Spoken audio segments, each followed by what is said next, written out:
Nyagasani Yezu nabane namwe. Inkuru nziza ya Yezu Kristu nkuko yanditswe na Mariko.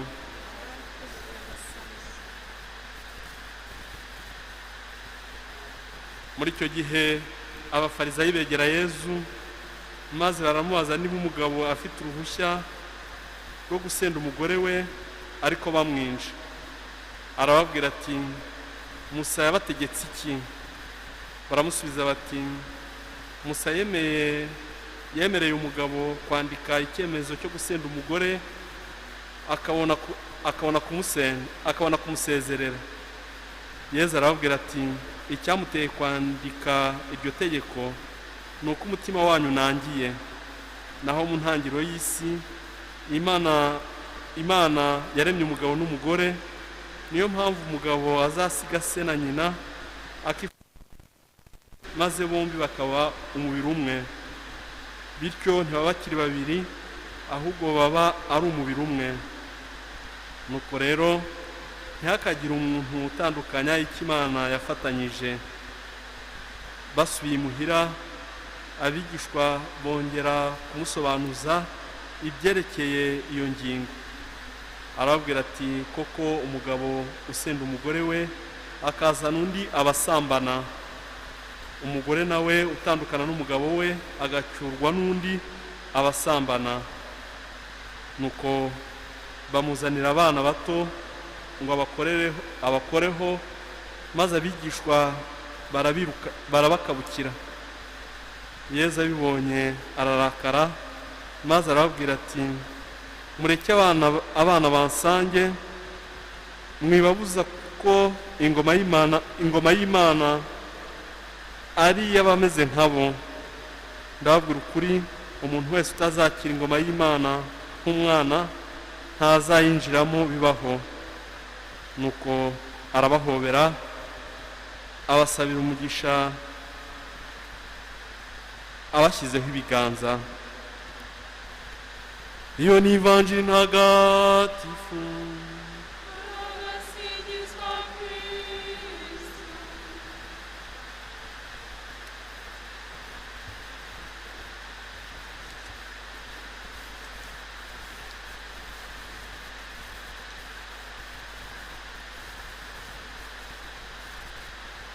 Bakristo bavandimwe, dusangiye ukwemera Yezu Kristo akuzwe. Yezu Kristo akuzwe.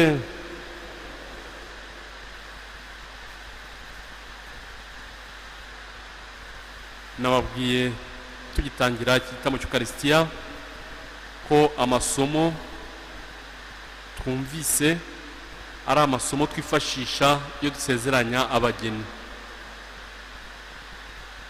Ni amasomo muzi neza avuga nyine urukundo rw'abashakanye n'umubano w'abashakanye. Iyo dusezeranya abageni tubibutsa iby'iryo sakaramentu bagiye guhana, tukabibutsa ko ugushyingirwa gikristu ari ubumwe bukomeye. Umugabo n'umugore basezerana mu rukundo kugira ngo bafashanye mu mibereho yabo kandi barere uko bikwiye abana Imana ibahaye. Ku bakristu ayo masezerano yakirwa na Kiliziya akaba isakaramentu ryo gushyingirwa. Imana itegeka abashakanye gukundana no kubahana, kudahemukirana no kudashaka undi kugeza igihe umwe apfuye, no kurera abana babo gikristu. Kristu ni utagatifuza umubano w'abashakanye kuko nawe abanye na Kiliziya ye. Kubana mudahemukirana kugeza igihe umwe apfuye.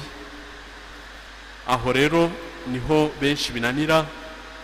Ni nabyo Yezu mwumvise mu ivanjiri abwira abigishwa be ko umuntu wese utandukana n'uwo bashakanye noneho agashaka undi ko aba ari umusambanyi. Iyo nkuru yari nziza, iyo nkuru ni nshya kuko kugeza ubwo ntabyo bari bakumvise. Mu isezerano rya kera abantu iyo musoma amateka y'Aburahamu n'abandi bose n'abandi bakurambere bacu ubona ko barafite abagore benshi, ariko mu isezerano rishya Yezu yongeye kwibutsa ababwira ati ibyo byabaye kubera umutima wanyu unangiye. Musa yaraborohereje abemerera ko umuntu yakwandika urwandiko agasezerera umugore we kubera impamvu yiboneye, ariko siko byari bimeze. Abigishwa iyo nkuru yarabakanze, bagize naho bavuga ati niba ari uko rero ntabwo buri wese yashobora gushaka, kuko kubana n'undi kugeza igihe umwe apfuye, urumva ko mu kuri ntabwo ari umushinga w'abantu, ni umushinga w'Imana, ni umushinga w'Imana. Ari nabyo mwumvise mu isomo rya kabiri aho uwanditse iriya baruwa yandikiwe Abahebureyi avuga nyine ubusaserdoti bwa Kristo, ubusaserdoti bwa Kristo, ukuntu Kristo adutagatifuza noneho akadushoboza ibyo abantu batashobora, agashoboza abantu bafite intege nke bakitagatifuza kuko niwe udushoboza. Iyo twemeye ko umusaraba ujya hagati yacu, byose birashoboka. Mwumvise ko umugabo n'umugore iyo basezeranye baba umuntu umwe. Mu mvugo y'abantu ntabwo ibyo bintu bishoboka, barakomeza, umugabo akaba umugabo n'umugore akaba umugore, umwe yapfa undi akaba apfakaye, umwe yamusiga undi akaba abaye abuze umugore we cyangwa se umugabo we. Ariko umusaraba wa Yezu Kristo uradushoboza noneho umugabo n'umugore basezeranye gikristo bakaba umwe muryango nyarwanda. Iyo usomye ukareba ikibazo cy'ubutane, za divorce ni nyinshi cyane, turasezeranya hashira igihe gitoya tukumva amakuru ababaje ko abantu batakibana, ubutane bwabaye bwinshi. Ibindi bibazo, imfubyi zitabarika, abana bibana, abana birera ni benshi cyane mu miryango yacu nyarwanda. Ingo ziyoborwa n'umubyeyi umwe,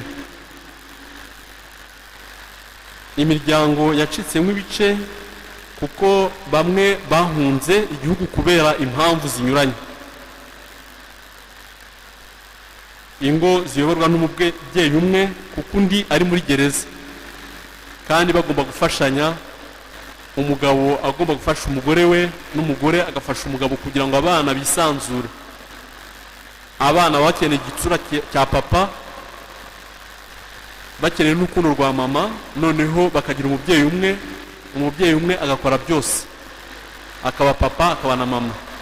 Biravunana rero. Ingo ziyoborwa n'umubyeyi umwe uko nababwiraga kuko undi ari muri gereza. Dufite imiryango ibayeho mu bukene bukabije, abafite abana badashobora gutunga no kubeshaho, kwigisha no kuvuza, abaturanyi babanye nabi cyane, bari mu manza bashinjanya guhuguzanya, abashinjanya uburozi, ubwicanyi n'ibindi byinshi bituma abaturanyi babana nabi, badafashanya, badashobora gusengera hamwe. Yavuze imiryango itunzwe n'isambu nto cyane kandi itera, bigatera inzara ya karande mu ngo, bituma abana bakura nabi kandi noneho bakagwingira. Abashesha kanguhe bibana nta muntu bareberera. Abantu benshi babana n'ubumuga kandi badafite ikibafasha n'ikibatabara kindi. Inshike, abakobwa babyariye iwabo, n'ibindi bibazo byinshi tutarondoye bitera ubukene n'umwiryane mu ngo. Yatubwiraga ko ibyo bibazo byose, yaratwibutsaga ko uyu mwaka witiriwe Mutagatifu Yosefu ko tugomba kubimutura, tukamutura ibibazo by'imiryango yacu, ibibazo by'imiryango nyarwanda, kugira ngo Yosefu Mutagatifu adutabare, Yosefu Mutagatifu adusabire. Muzi ko Yosefu bavuga ko ntacyo mu ijuru bamwima, kuko aha ku isi ntacyo yigeze asaba. We yarumviye gusa, akora icyo Imana ishaka, noneho mu ijuru icyo asabye cyose barakimuha.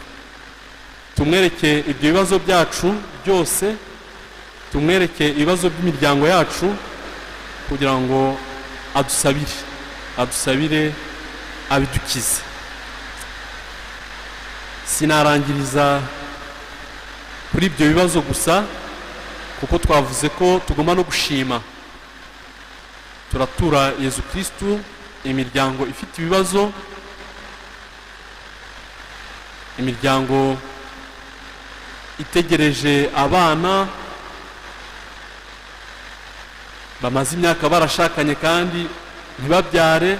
Iki kibazo aba ari ikibazo, n'ibindi bibazo byinshi cyane byugarije umuryango. Ariko noneho turashima ibyiza Imana idukorera, turashima imigisha Imana iha abashakanye.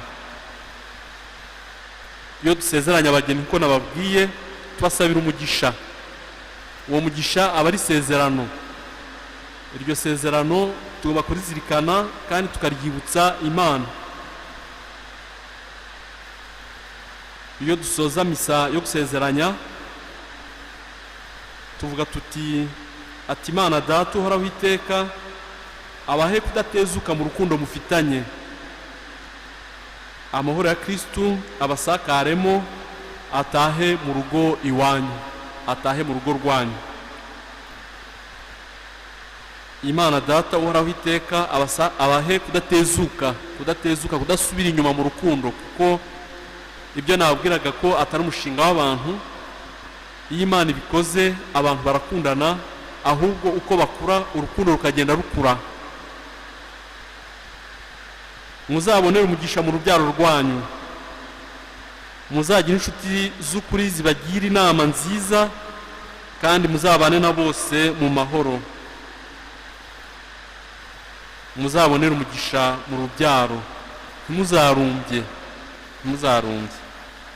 Muzagira inshuti z'ukuri, inshuti nziza zibatabara, zibaba hafi, kandi muzabane na bose mu mahoro. Muzabe mu bandi abahamya b'urukundo rw'Imana, kugira ngo abo mwafashije bafite intimba cyangwa bari mu bukene, umunsi umwe nabo bazabakirana ibyishimo mu ngoma y'Imana. Muzabe mu bandi abahamya b'urukundo rw'Imana, kugira ngo abo mwafashije bafite intimba cyangwa se bababaye cyangwa se bari mu bukene, umunsi umwe nabo bazabakirane ibyishimo mu ngoma y'Imana. Muri gitambo cy'Ukaristiya twisabire kugira ngo ingo zacu zibe ingo zihesha Imana ikuzo, ingo zibanye neza nk'uko Kristu nawe abanye na Kiliziya ye.